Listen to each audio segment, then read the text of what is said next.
Hoy vamos a hablar de uno de los temas que quizá más les preocupan a todos ustedes, a los ciudadanos de Guadalajara, la sanidad.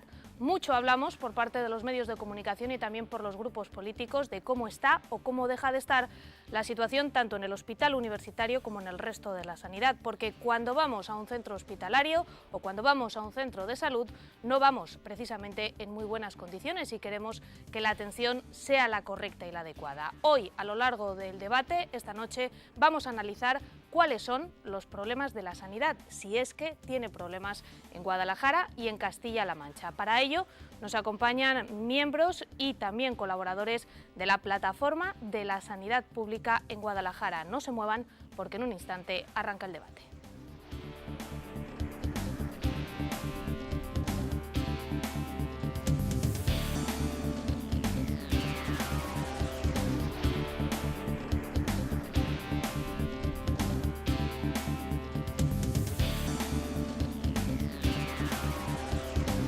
Para hablar de estos asuntos nos acompañan, como no podía ser de otra manera, el portavoz de la Plataforma en Defensa de la Sanidad de Guadalajara, Alejandro Bejarano. Buenas noches. Hola, buenas noches. Nos acompaña también Marta Miranda, miembro de la Plataforma en Defensa de la Sanidad de Guadalajara. Buenas noches.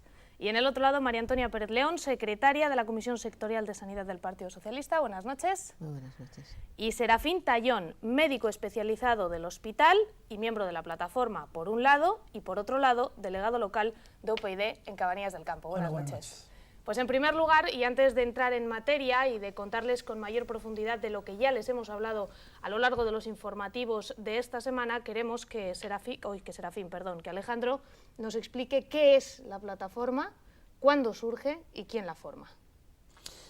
Bueno, en primer lugar, buenas tardes, agradeceros que nos hayáis invitado a poder explicar lo que es la Plataforma por la Sanidad Pública de Guadalajara.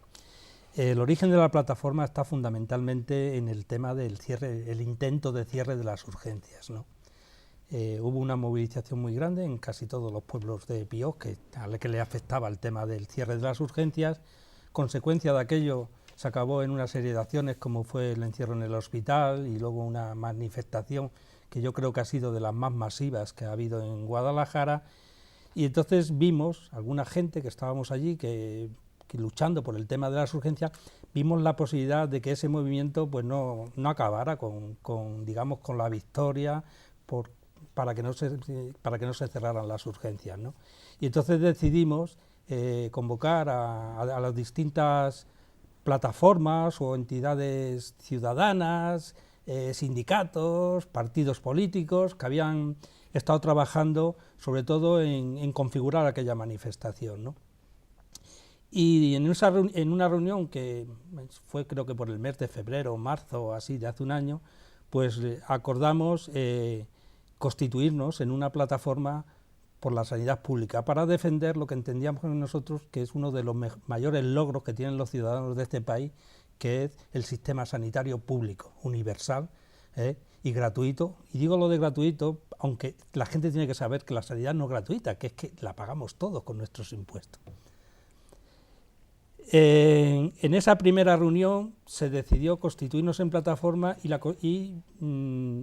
constituyen las plataformas de la otra Guadalajara, que es la zona de Molina Aragón, la de la Sierra Norte, la plataforma de la Sierra Norte, la plataforma de Alcarria Baja en Acción, que es antiguamente era la plataforma que iba por el no cierre de las urgencias de la zona de Loranca, El Pozo, Piós, etcétera, etcétera.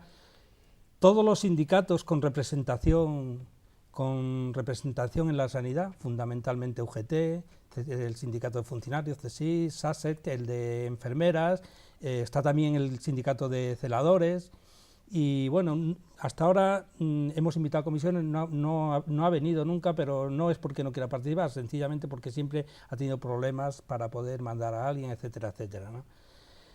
Y allí en esa misma reunión se dijo que con los partidos políticos no eran miembros de la plataforma como tal, pero sí podían ser colaboradores, de apoyo, etcétera, etcétera. Lo que también se puso de manifiesto es la necesidad de que los partidos políticos, pues sus militantes, sus afiliados, participen del trabajo de la plataforma, ¿no? Y esa es la constitución de la plataforma. Y a partir de entonces echamos a andar y hemos tenido una serie de acciones. algunas han sido más visibles, otras menos visibles, ¿no? Han ido desde el punto de vista de hacer un documento, lo digo que es importante, un documento de lo que era para nosotros los grandes problemas que tenía la sanidad aquí en Castilla-La Mancha y cómo nos estaban afectando, ¿no? Que como son el copago en el transporte sanitario. De eso podremos hablar un poquito más adelante. Algunas cosas más de ese tipo. Luego hemos hecho algunas acciones de recogida de firmas, pues, por poner un ejemplo, este verano con el tema de la saturación de las urgencias. Hemos hecho también actividades de cara a que los partidos políticos pudieran explicar cuáles son sus propuestas de futuro, no de pasado. Ya el pasado está ahí y es el que es y tal, de futuro para la sanidad pública, para mantenerla y mejorarla, porque nuestro objetivo es la defensa de la sanidad pública, esa es nuestra línea roja, esa la tenemos claro, ese objetivo, ¿no? Yo creo que queda claro lo que es la plataforma, quiénes la forman y por parte de los partidos políticos la misión que se tiene es apoyar a la plataforma, no formar parte de ella. María Antonia. No formamos parte por decirlo de alguna manera, del núcleo duro de la toma de decisiones, pero sí que como colaboradores pues aportamos. Recientemente, por ejemplo, desde el Partido Socialista se presentó una propuesta para recoger firmas por todas las cuestiones del aparcamiento, también posteriormente del convenio con Madrid y bueno, ese es nuestro papel. Dar apoyo, hacer propuestas y luego, por supuesto, participar en todos y cada uno de los actos, de los eventos, manifestaciones o otro tipo de cuestiones que la plataforma decide, ¿no? Cuando nos invitaron a contar cómo veíamos nosotros el futuro de la sanidad, pues yo misma estuve allí en aquella reunión, también estaba Serafín planteando las propuestas de UPyD para contar todo lo que se había hablado en la conferencia política del PSOE, en el que se han establecido clarísimamente cuál es el futuro, cuáles las líneas con las que el Partido Socialista quiere seguir avanzando en una sanidad pública, universal y gratuita, que son las líneas en las que yo creo que coincidimos al menos los que estamos en esta mesa. Serafín. Pues estoy de acuerdo con todo lo que se ha dicho hasta ahora, tanto por parte de Alejandro como por María Antonia. Yo hablo en principio como profesional de la sanidad pública porque trabajo en el Hospital de Guadalajara y como trabajador me preocupa lo que es mi institución, a la que defiendo y lucho por ella. Y por otro lado soy delegado local de UPyD en Cabrillas del Campo y como UPyD no participamos en la plataforma, pero sí apoyamos iniciativas concretas de esa plataforma en las instituciones. Es decir, nosotros pensamos que los partidos políticos tienen que trabajar en las instituciones en las que tienen que trabajar y bueno, pues en esa medida UPyD va a defender las propuestas de la plataforma en las que esté de acuerdo.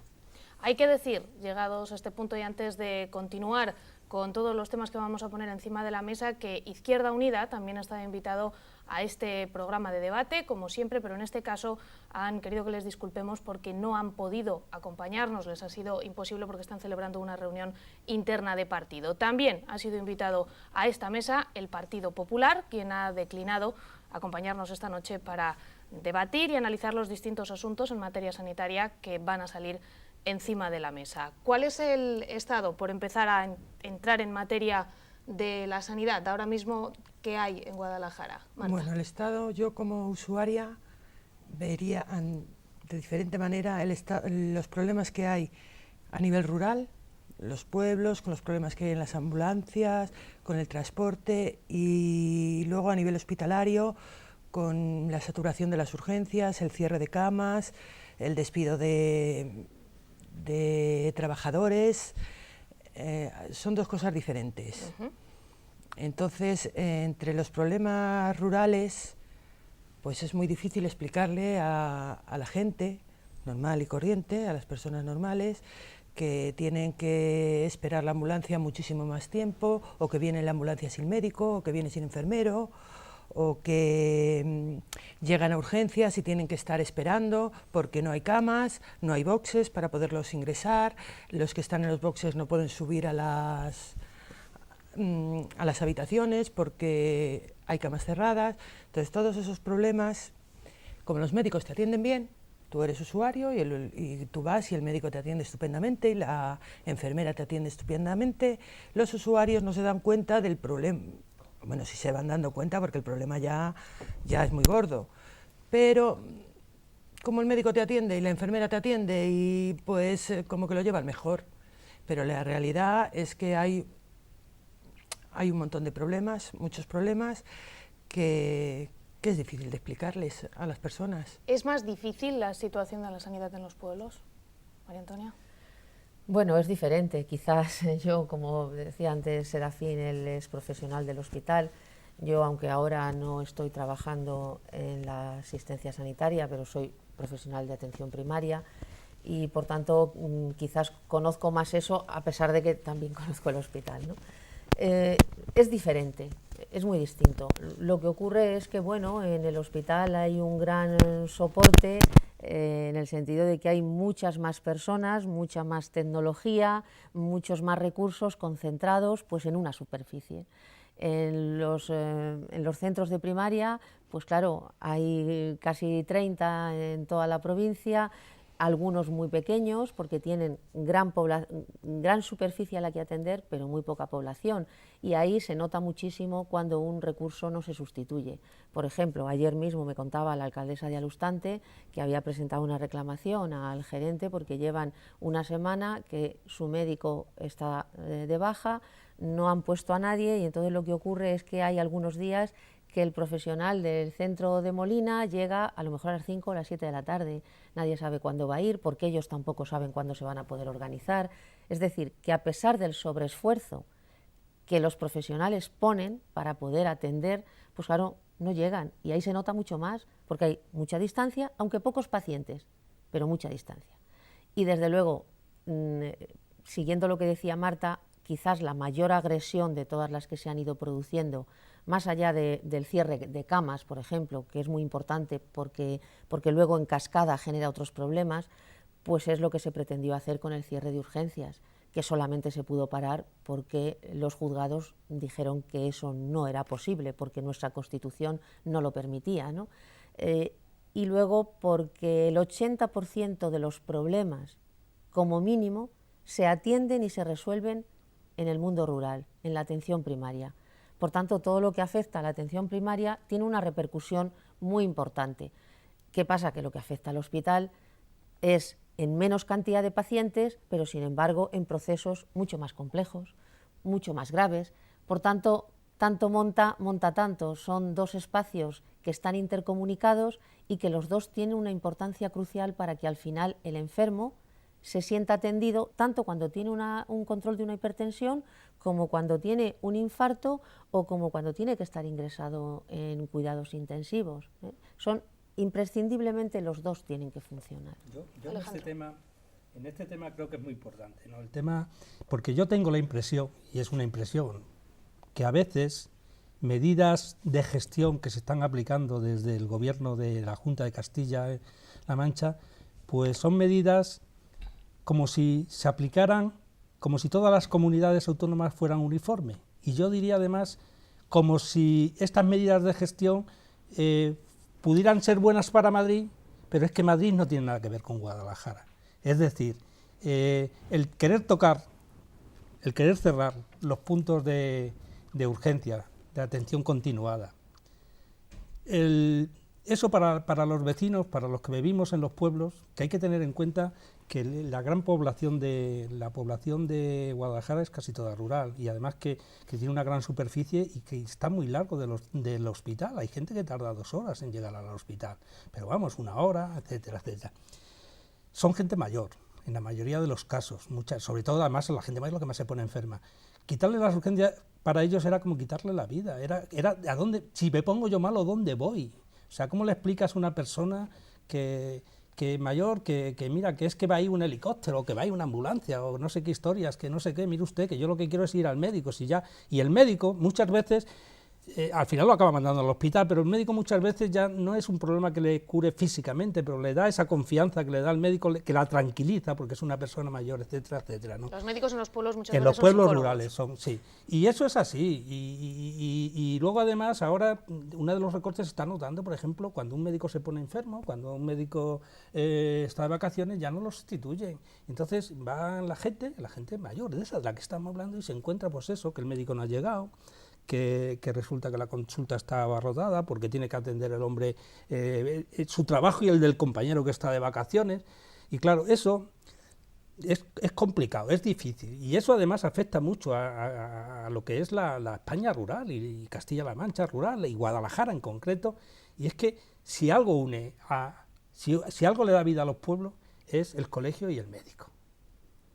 Porque en cualquier caso, si tú le quitas el colegio al médico, los pueblos o se los quita o se las pones en unas condiciones peores o mucho más peor, ya no tan buenas como las que han tenido hasta ahora, los jóvenes no se van a quedar en el pueblo y se van a despoblar. Entonces a mí me fastidia mucho cuando oigo hablar, sobre todo los partidos políticos y tal, que hablan de la sostenibilidad de mi comunidad, de la sociedad de mi provincia. La sociedad empieza por afianzar a sus vecinos en sus pueblos. Y quien de verdad los afianza es la seguridad de que van a ser atendidos en su salud y en su educación. También cuando, al hilo de lo que está diciendo Alejandro, los que vinimos de fuera de Guadalajara, que no vivíamos en Guadalajara, vinimos con unas expectativas y porque nos habían, o habíamos oído, nos habían dicho que íbamos a tener unos servicios, íbamos a tener, yo por ejemplo soy de Madrid, y vamos, no me podían imaginar que hubiera pueblitos así tan... Y resulta que no nos han dado esos servicios, sino que nos los han quitado. En mi pueblo, donde antes se pasaba consulta 5 días, ahora se pasa 3, este médico además tiene que pasar consulta en otro pueblo. Si se tiene que ir de urgencias porque una abuelilla se ha puesto mala y a lo mejor se va en la ambulancia con la abuelilla, pues ahí a los que estamos en el médico nos deja... Claro, eso es una situación. Ir al médico de un pueblo no es como ir al médico de una capital, de Madrid o de Guadalajara. La gente va, entra y sabes que vas a perder toda la mañana, porque el que entra no es para que te hagan una receta, es para hablar de sus problemas, es para estar tranquilo, para hablar con el médico, hablar entre los vecinos.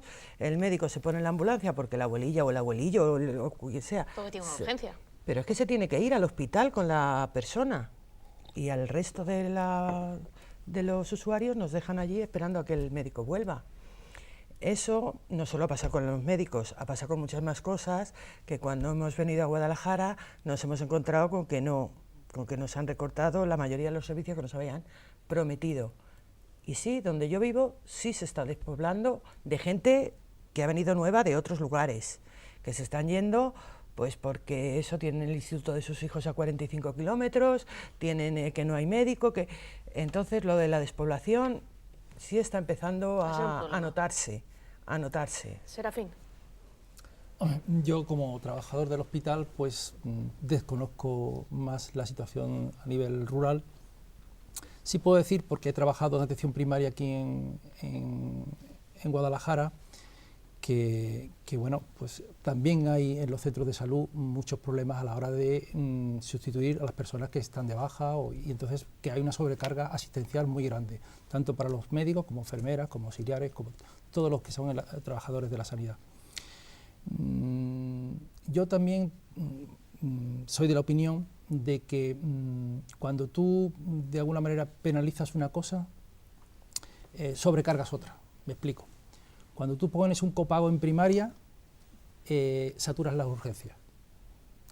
Cuando tú pones un copago en urgencias, saturas la primaria. Es decir, que la gente intenta evitar ese tipo. Bueno, pues ese tipo de cosas está pasando a nivel rural y hospitalaria. Es decir, si tú quitas puntos de atención continuada, saturas las urgencias del hospital. Eso se nota. Lo mismo que se nota que hay días peores en el hospital porque en las residencias de ancianos pasan los médicos. Por ejemplo, y esto me lo han comentado algunos trabajadores, que los martes, miércoles y jueves son los peores días en urgencias. ¿Por qué?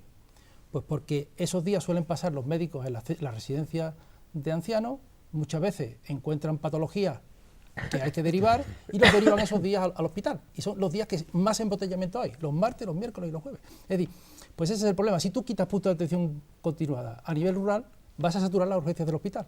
Eso es algo evidente. ¿Están tan saturadas las urgencias del hospital? A veces sí, las urgencias del hospital tienen Porque picos. cada vez que uno va al hospital a urgencias, dice, no voy sin prisa. Sea cora entro, pero no sea cora salgo. Las urgencias del hospital tienen picos, eso en este hospital y en cualquier otro. Tienen picos de días de la semana, tienen picos de horas a lo largo del día, pero picos que al final, cuando los sumas y cuando los divides, tienen un número de pacientes que acuden asumible. En la urgencia de Guadalajara, y lo estamos viendo y lo estamos conociendo de muchos hospitales de la Junta de Comunidades de Castilla-La Mancha, hace poco veíamos las denuncias de unos médicos en el hospital de Toledo por tener ya pues, pasillos con camas numeradas, con ganchitos para poner los sueros en los pasillos de urgencias. Y hace poco en los de Guadalajara, ya sé que los responsables dicen que eso ocurre una vez. No, no es cierto. Yo fui ayer en mi pueblo a un entierro y los familiares de una persona de mi pueblo que se acababa de morir me contaron la tragedia que habían vivido. La señora tenía 93 años, pero eso no hace sino que sea todavía más inhumano lo que les ocurrió. Estuvieron en urgencias y esto no fue el 10 de febrero, como nosotros comentábamos, un hecho porque los familiares nos habían dado permiso. Esto que yo digo ocurrió la semana pasada.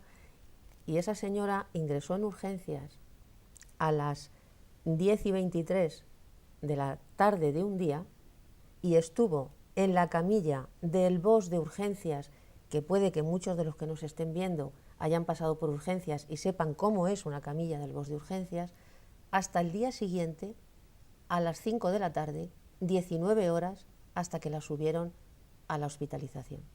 Y eso ocurre no porque los profesionales de urgencias no quieran, no porque no sepan que está ocurriendo eso, no. Demasiado tienen con mantener calidad en la asistencia con esas situaciones. Eso ocurre porque no hay camas suficientes para que recircule la urgencia y las personas que llegan y tienen que ser ingresadas, una vez estudiadas, inmediatamente suban a una cama, a un lugar digno donde puedan estar acompañados de algún familiar. Estoy hablando de una persona, de una mujer de 93 años, 19 horas en el BOS de urgencias, en la camilla, desde las 10 de la noche que ingresó un día hasta las 5 de la tarde del día siguiente que la subieron a una cama.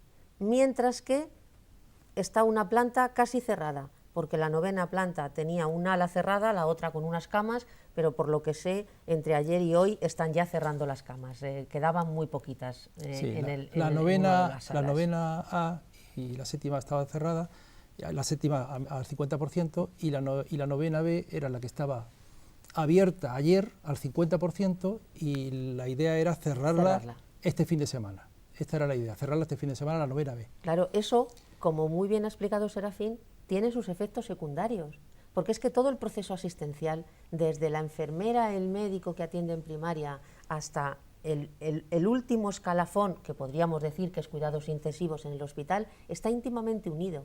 Y una pieza que se descoloca de un lado genera unos efectos secundarios muy dañinos, en este caso el cierre de camas. Porque cuando se producen esos picos en urgencias y no hay camas, se está preparando el nuevo hospital, ha habido una epidemia, ha habido un problema, un accidente, bueno, pues todo el mundo soporta esa situación, pero cuando tienes las camas cerradas y mientras tanto tienes a pacientes en las camillas que son incómodas, que es estar en un BOS de urgencias, que no es estar en una habitación, en una cama, pues hombre, no tiene sentido. Solamente tiene sentido visto de la perspectiva de una gestión absolutamente economicista de la sanidad.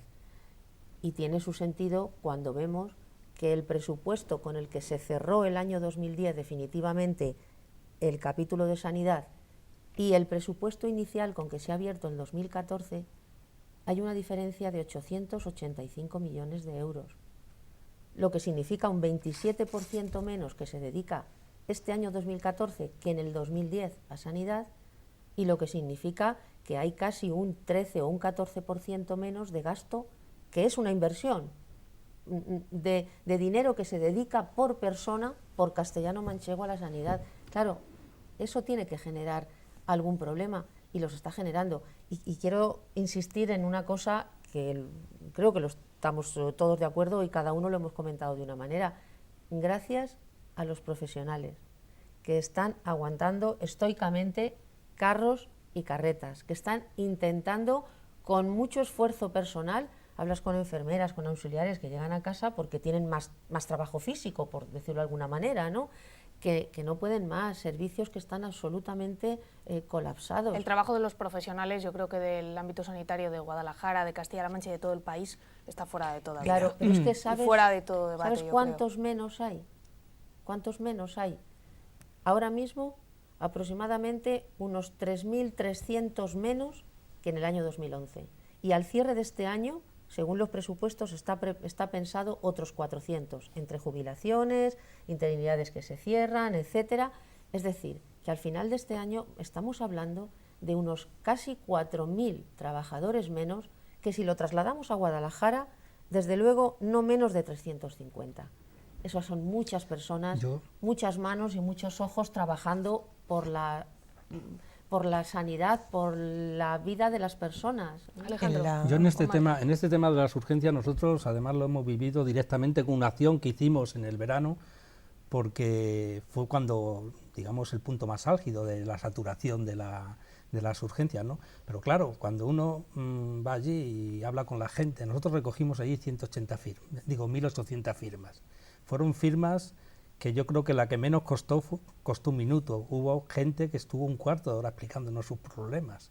Por eso a lo mejor nos recogimos 5.000, pero yo le doy mucha importancia a las 1.800 firmas porque fueron producto de una charla con la persona que estaba allí y las recogimos en el hospital, hasta que nos echaron. Llegó un momento en que nos dijeron que en el hospital vino una persona de seguridad y nos dijo que allí no podíamos recoger. ¿Del interior firmas. del hospital? Sí, nos echaron. Evidentemente nosotros no íbamos allí a confrontar con nadie y nos fuimos, ¿no? Y ya a partir de ahí ya no recogimos más firmas y las entregamos en la delegación de la Junta. Pero claro, el problema es que la gente, lo que contaba María Antonia, es que claro, allí la gente se encontraba con eso, con que normalmente pues estaba a lo mejor 2 o 3 horas esperando a que la atendieran y tal, se encontraba con que para que la atendieran 7 o 8 horas, pero es que luego la atendían y como había 150 camas cerradas, 150 cerradas, que yo no sé qué porcentaje debe ser del hospital, pero debe ser un porcentaje alto de las camas que hay en el hospital, pues estaban en los pasillos hasta que las podían atender. Y en algunos casos, según nos contaban los propios médicos, se habían dado altas prematuras a la gente, en el sentido de decir, bueno, si es que no hay posibilidades de atenderlo, ¿no? Y esto mira, hay una cosa que yo creo que es importante, es decir, es verdad que tenemos un sistema de sanidad bueno, quizás uno de los mejores del mundo, pero no porque tenga un gasto excesivo, no porque esté sobredimensionado, sino porque, bueno, se ha gestionado relativamente bien, ¿no? Yo tengo aquí un ejemplo, ¿no? Hablando de camas por hospital. Bueno, pues estamos a una cama menos, o sea, nosotros tenemos tenemos 3,2 camas por 1.000 habitantes. El promedio de la OCDE son como 4,8. Es decir, que no es que estemos de más y tú puedas llegar y cortar. Es decir, cuando tú tienes un recurso sobredimensionado, pues si tú recortas, no se crea problema, pero cuando el recurso ya está justito, y en el hospital de Guadalajara, por eso se estaba haciendo uno, porque el hospital de Guadalajara ya estaba saturado para la gran población que ha venido, sobre todo al corredor del Henares. Prueba de ello es que uno va al hospital y los sótanos donde antes estaban los archivos, etcétera, pues han habilitado para traumatología, oftalmología, es decir, que es un recurso ya sobresaturado, es un recurso escaso. Si tú a ese recurso le quitas, pues conviertes algo que ya de por sí es escaso, como el tema de las urgencias, que era un recurso que, bueno, iba tirando, pero bueno, hasta ver si se hacía el nuevo hospital, etcétera, etcétera, le cierras 150 camas en verano, o le tienes 90 camas cerradas, toda la 9ª planta, o digo 60 camas cerradas, que creo que son más o menos las que hay en eso, pues evidentemente creas un problema. Y es que han creado un verdadero cuello de botella.